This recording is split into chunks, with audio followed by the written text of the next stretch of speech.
So mga sangkay, mayroon pong isang malaking balita ngayon na ikagugulat ito ng sambayanang Pilipino.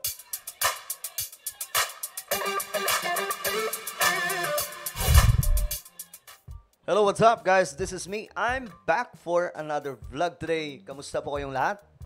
Eto mga sangkay, pag-uusapan po natin itong malaking balita ngayon sa ating bansa na dapat po ninyo malaman mga sangkay. Mula po ito sa World Bank, no? At ngayon, pag-uusapan po natin yan. Naku, marami pong magugulat mga sangkay sa ating pag-uusapan ngayon. But before tayo magsimula, ito po muna mga sangkay, tayo po ay road to 2 million subscribers na. Kung gusto nyong mapabilang sa dumaraming mga solid sangkay dito sa YouTube, ang gawin nyo lamang ay i-click nyo po yung subscribe, i-click ang bell, at i-click nyo po yung all. Alright? Nasa baba lamang po yan mga sangkay ng ating video ngayon. Para po mapabilang kayo sa dumaraming mga solid sangkay. Sa mga nanonood po sa Facebook, i-follow nyo po yung ating Facebook page. Alright guys, eto, mga sangkay, pag-usapan po natin ngayon. Itong malaking pasabog. Ito, nakita po natin ito mga sangkay. Ayan po. Ayon po kasi dito, Philippines growth likely second fastest growing economy. Ayon po ito sa World Bank, mga sangkay.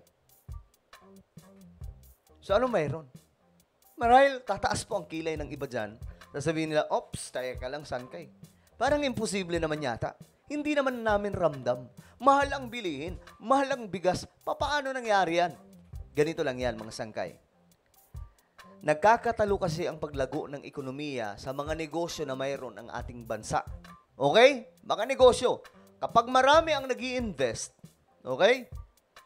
Gumaganda po ang takbo ng ekonomiya. Kaya nga sabi ko mga sangkay, kung hindi lamang po nagre-reklamo sila Tate Digong tungkol po sa economic charter change, kung maipupush sana ito, maitutulak yan mga sangkay, mabubuksan ang ating ekonomiya sa mga dayuhang negosyante.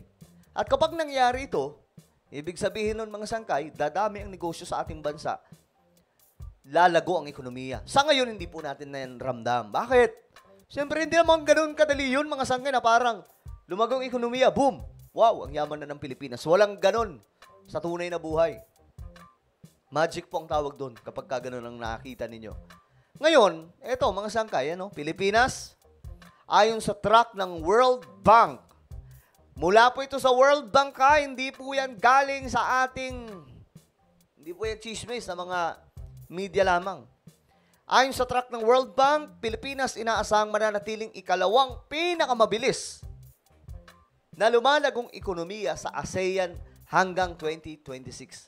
So sa ASEAN, mga sangkay, dito sa Southeast Asia, ang Pilipinas, pangalawa na may pinakamalago pagdating po sa ekonomiya. Ngayon, tingnan po natin. Ito po kasi ang legit na balita. Mula po ito mismo sa media natin. Ito po ay PhilStar. Ayan, makikita nyo naman siguro. The Philippine Star. Ayan. Ayon po dito, Philippines growth likely second fastest World Bank. Ayon po sa World Bank, mga sangkay the Philippines is expected to remain the second fastest growing economy in Southeast Asia until 2026 according to World Bank. The multilateral lenders Global Economic Prospects January 2025 report showed that the Philippines is expected to expand by 6.1% this year from an estimated 5.9% growth last year. So, tumaas mga sangkay ang ekonomiya natin. So, tingin ko ang dahilan kung bakit nagiging ganito ang ekonomiya natin mga sangkay. Dahil ngayon, nagkakaroon po ng tiwala ang mga investor, yung mga foreign investors na mag-invest sa Pilipinas. Kamakailan lamang mga sangkay, kung nanood kayo sa ating vlog o ating live pala, mayroon pong mag-i-invest na malaking kumpanya na naman sa ating bansa para po sa renewable energy. O di ba mga sangkay? Ganito po ngayon ang situation. Bakit? Ewan ko, ano ang mayroong karisma si PBBM na nahahatak na ang mga dayuhang negosyante papunta sa Pilipinas? Samantalang alam po natin na ang ekonomiya po natin ay medyo nakasara dahil po sa 1987 Constitution. Wala po gaanong nag-i-invest dito. Kaya nga po, kontrolado tayo ng mga oligarko, di ba? Kontrolado tayo ng mga mayayamang negosyanteng Pinoy sa Pilipinas dahil po dyan. Pero ang nakakagulat, kahit po ganun, nagkakaroon ng interest itong mga dayuhang negosyante na magnegosyo o mag-invest sa Pilipinas. O ngayon, basahin po natin. These forecasts are unchanged from those provided by the World Bank last month. So last month, mga sangkay, nag-provide pala. Hindi ito yung pipitsugin mga sangkay na chismis. Galing po sa ilang mga influencer. Ito po ay galing sa World Bank. Marahil sasabihin natin, yung iba dyan, mga sangkay, sasabihin nila, hindi totoo yan, napakasinungaling. Di pa sinungalingan nyo itong World Bank. Diba? Pag sinungalingan nyo, itong World Bank, kasi sila po yung naglabas ng information eh. Sila po yung may nakikita po nila mga sangkay, yung kinikita ng isang bansa. The World Bank's gross domestic product, or GDP, forecast for the Philippines for this year is within the government's 6 to 8% growth target. But its estimate last year is below the government's growth goal of 6 to 6.5%. Ayan, mga sangkay. Ibig sabihin, mas lumago pa po siya. Kasi ang goal nila ay nasa ano lang eh. 6, ngayon umabot pa po ng 6.5%. O, di ba mga sangkay?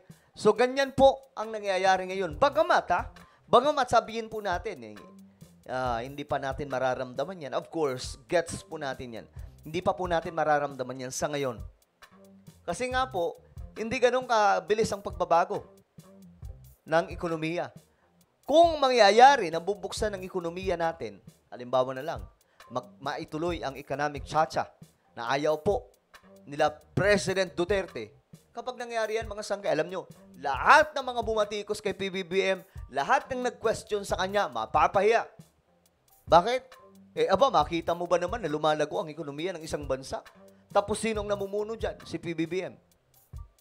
Di lahat ng mga bumatikos, mapapahiya mga sangkay talaga. Sabi po dito, if these forecasts are realized, the Philippines will have the second highest economic growth in Southeast Asia, next to Vietnam, which is projected to have growth by 6.8% last year. For this year, Vietnam is projected to grow by 6.6%. So, naungusan na po tayo ng Vietnam eh. Pero sa Southeast Asia, imagine niyo yan mga sangkay. Grabe, Vietnam. Dati mahirap na bansa lang po ang Vietnam, pero bakit sila po ngayon malago? Simple lang. Alam niyo ang ginawa ng Vietnam? Ganon din. Parang economic chacha lang din po.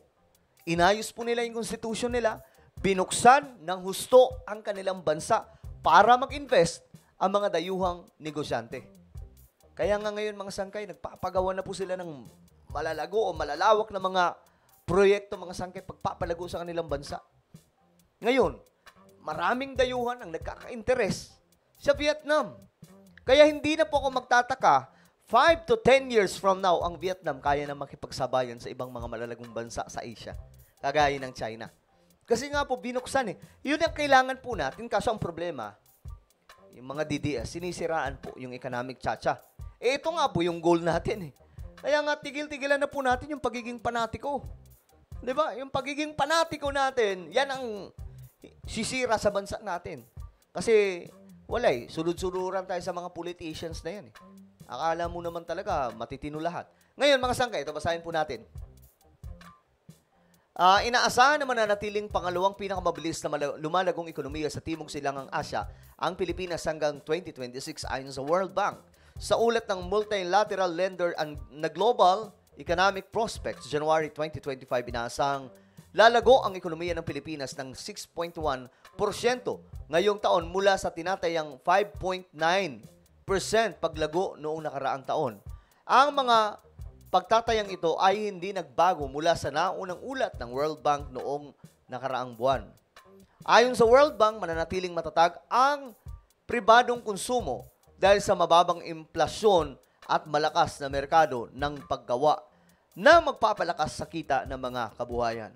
Okay, mga sangkay. So, ibig sabihin, nasa tamang direksyon po tayo, mga sangkay, ngayon. No, nasa tamang direksyon po tayo. Pagdating po sa ekonomiya, just imagine, mga sangkay. Ito po yung nangyayari sa ekonomiya ng ating bansa. Lumalago. Bagamat hindi pa po talaga natin mararamdaman yan as of now. Pero mga sangkay, kung magtuloy-tuloy po itong paglago ng ekonomiya, baka maramdaman na po natin ito bago po bumaba si PBBM sa kanyang pwesto. Kung pwede nga lang, tuloy-tuloy, no? Kasi ang tutok po talaga ni PBBM ngayon, ekonomiya ng Pilipinas. Kung si PRRD, yung war on drugs, dito naman po kay PBBM, ekonomiya ang kanyang pinapalago. Kasi, ito lang, ganun lang kasimple. Kung malago ang ekonomiya, marami nang may trabaho. Lahat na sumisweldo ng malaki, wala na magkaka-interes na magbenta ng pulburon. 'Di ba? Wala na magtutulak. Magtatrabaho na po ng matinong trabaho. Right? So, ano po ang inyong opinion, mga sangkay? Kayo din ba inagulat sa balitang ito? Again, mula po ito sa World Bank, hindi po kung kani-kanino lang. Ayan po, mga sangkay. Okay, so ano po ang inyong opinion? Just comment down below. Mayroon po tayong isang YouTube channel, Sangkay Revelation. Hanapin niyo po ito sa YouTube. Kapag nakita niyo na, i-click niyo po yung subscribe, i-click ang bell, at i-click niyo po yung all. So, ako na po ay magpapaalam. Mag-iingat pong lahat. God bless everyone.